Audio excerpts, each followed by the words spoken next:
Selamat datang di acara 5 pertanyaan dari orang kafir. Sebuah acara kerjasama dari Comika Media dan juga cariustadz.id. Dan tidak henti-hentinya saya mengingatkan bahwa dengan adanya acara ini kita ingin menunjukkan bahwa dialog antar agama, diskusi soal agama bisa terjadi secara santai dan juga fun. Dan di episode kali ini spesial karena ini adalah episode terakhir dari program 5 pertanyaan dari orang kafir. Dan masih bersama saya Pak Ustadz Ahong yang akan siap menjawab 5 pertanyaan terakhir dari teman-teman di program 5 pertanyaan dari orang kafir kali ini. Jadi tanpa berlama-lama kita langsung masuk ke pertanyaan pertama Pak Ustadz.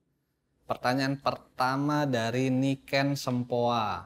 Nah, suka ngitung-ngitung ini mas. Dia nanya, pendek nih pertanyaan Pak Ustadz. Apa arti zolim? Zolim itu sebenarnya adalah menempatkan sesuatu bukan pada tempatnya. Secara bahasa itu seperti itu. Zolim itu biasanya kan menyakiti orang lain. Misalnya kalau kita punya tanggungan, kita minjem sama orang, ya kan? Minjem sama orang, janji dibayar seminggu ke depan. Nah, seharusnya kita sudah bayar seminggu ke depan dan sudah ada uangnya, ya sudah ada nih untuk bayar. Tapi kita menunda-nunda, itu juga bagian dari zolim. Zolim itu gampangnya merugikan orang lain. Suatu tindakan yang merugikan orang lain, menyakiti hati orang lain, dan lain sebagainya. Kadang kan kalau orang termasuk juga zolim itu kalau misalnya kan ada tuh kadang teman kita ngutangin gitu. Kadang yang minjem nih lebih galak daripada yang minjemin. Sering terjadi Pak Ustadz. Itu zolim tuh. Nggak boleh. Kalau nggak ada ya bilang baik-baik gitu. Tapi kalau ada ya diprioritasin dong karena lu udah dibantu. Karena udah dibantu. Iya, ntar kan justru kalau kayak gitu orang nggak mau minjemin lagi. Iya, jadi takut. Iya, dulu aja nggak dibayar. Iya, apalagi sekarang. Nah itu zolim gampangnya gitu. Zolim gitu. Ya intinya adalah ada orang yang tersakiti atas perbuatan kita. Betul. Dan benar nggak sih saya pernah dengar bahwa doa orang zolim itu lebih dikabulkan sama Allah? Iya betul. Betul. Iya.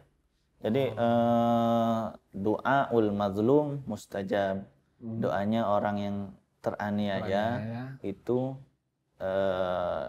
gampang dikabulkan, gampang diijabah gitu. Betul itu. Jadi jangan mentang-mentang gua muslim yang doa orang kafir ini gua nggak bakal kena azab, nggak bakal mempan gitu. Itu sekalipun misalnya orang yang berbeda agama yang doain itu jangan coba-coba gitu kan. Bisa terjadi. Ya bisa. Oke Pak Ustadz. Maaf ya Ko Erwin, barangkali saya zolim. Jangan doain. Saya juga Pak Ustadz.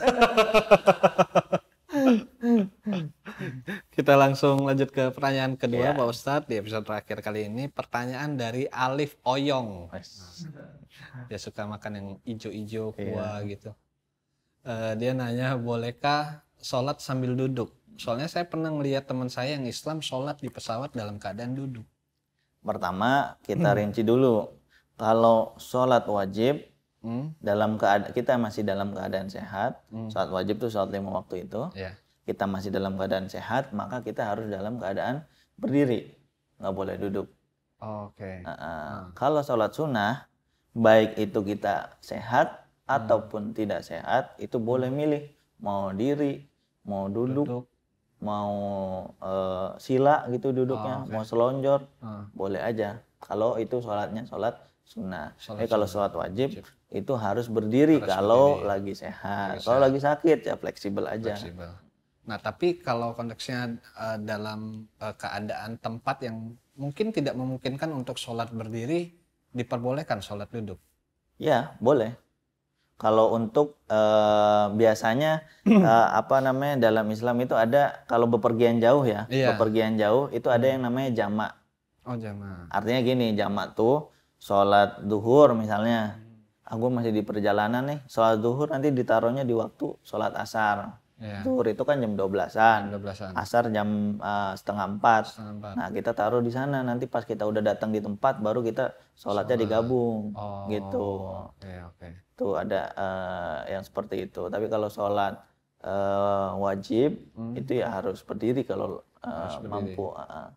Berarti nggak apa-apa kalau semisal perjalanannya jauh dan keadaan tempat tidak memungkinkan dan udah masuk waktunya, nggak apa-apa juga sholat dalam keadaan duduk. Di jamak tadi itu. Oh, di jamak tadi. Iya, di jamak aja, di jamak. Hukumnya berarti apakah sholatnya sah atau enggak? Jadi biasanya gini, jadi pada dasarnya kalau mau kayak gitu, ada dalam Islam itu namanya sholat karena menghormati waktu sholat sudah masuk, gitu.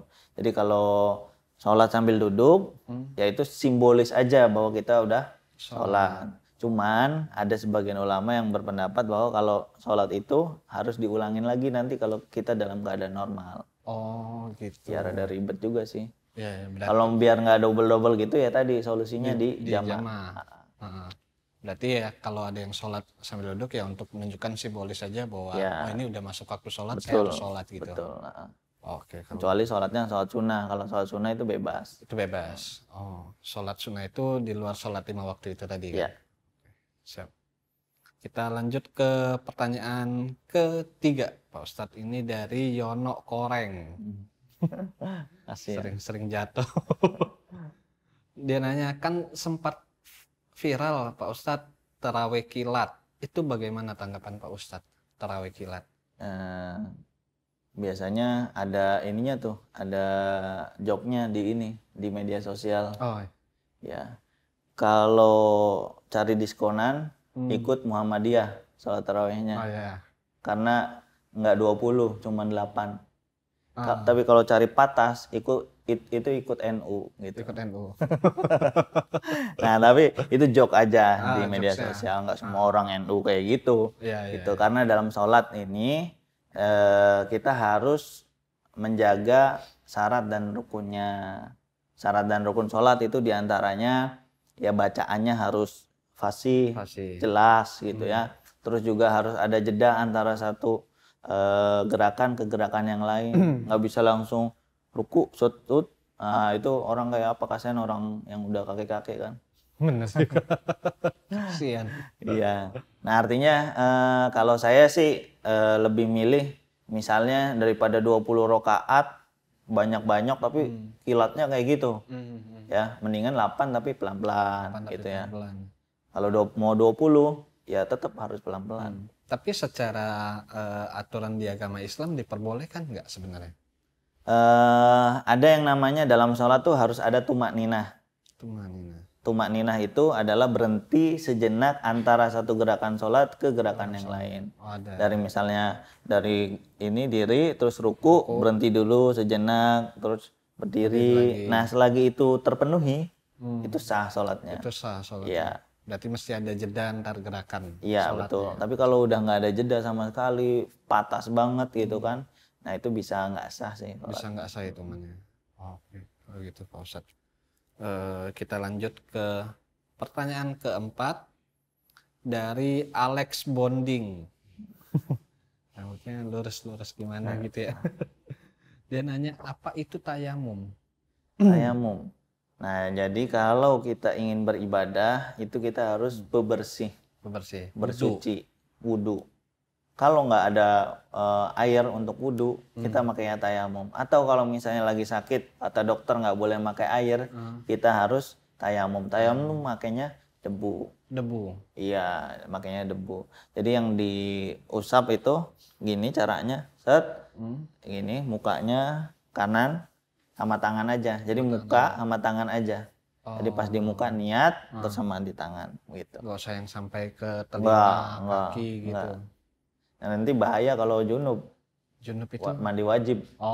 Kan kalau mandi wajib lagi sakit, suruh tayamum semuanya harus semuanya. Berarti guling-guling dong di ini. Jadi makanya cuman muka sama tangan aja. Muka sama tangan aja. Berarti kita menempelkan tangan kita di tanah. Ya, di tanah. Terus dibersihin dulu, baru ini basuh ke wajah selayaknya wudhu dengan air. Iya. Sama tangan kiri, kanan. Itu tayamum.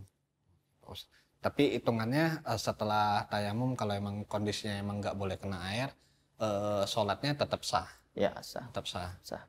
Emang ada di aturan agama Islam ya? Iya. Oh, oke kalau gitu Pak Ustadz.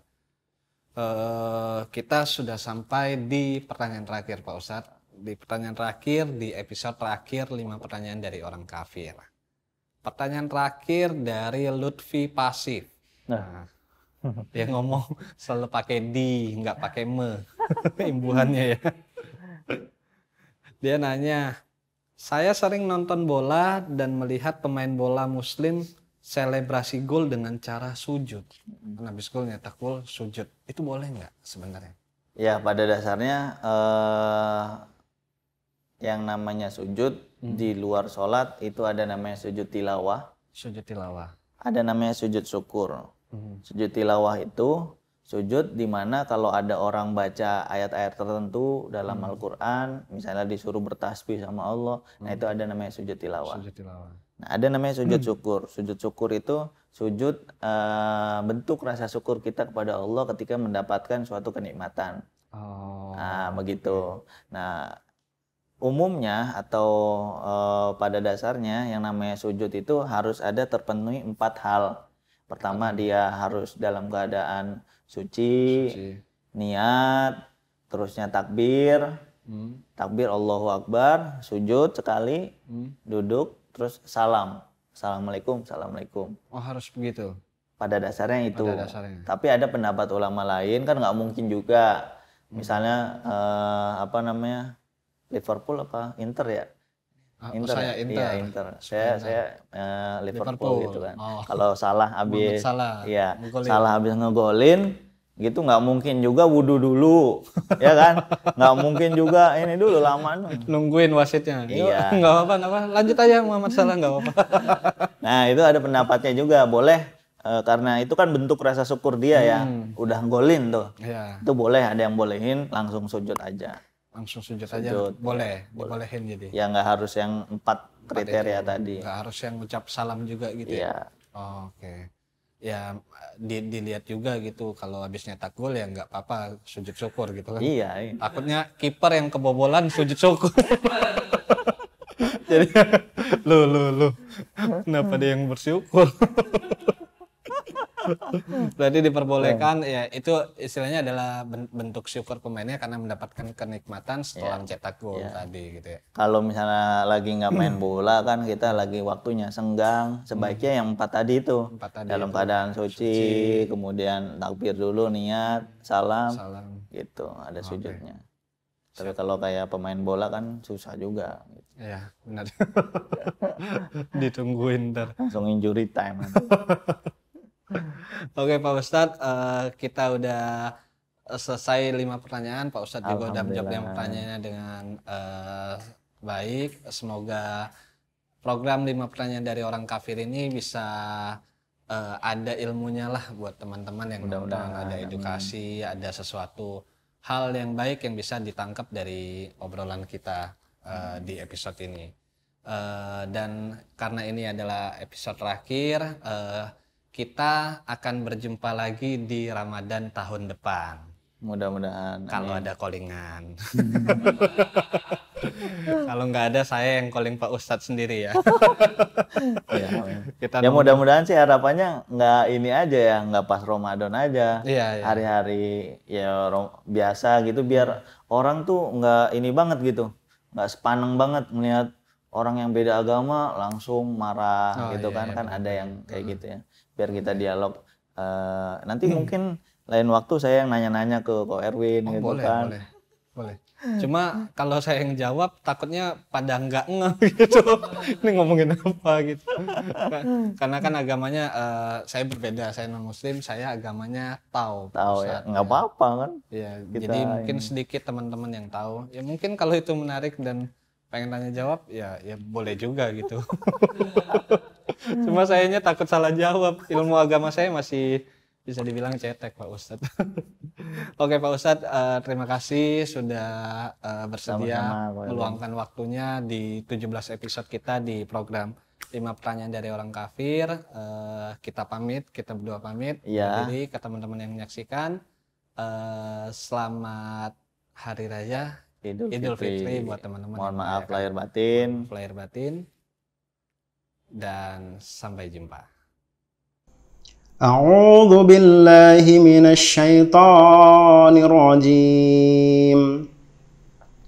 Ulaika alladzina an'ama Allahu 'alaihim minan nabiyyin min dzurriyyati Adam wa mimman